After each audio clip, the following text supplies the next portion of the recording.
Okay.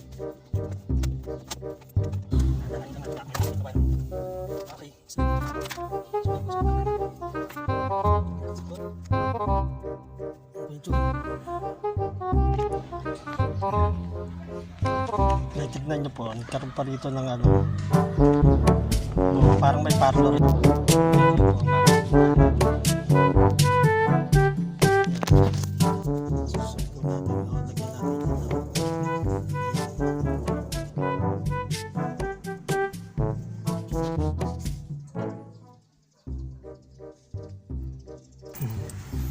Kuha pa tayo ng pang-yosi.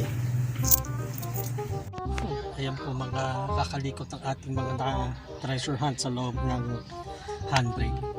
Nakakano rin tayo. 10, 20, 30, 35, 40 pesos din po ito. Pambayad parking din.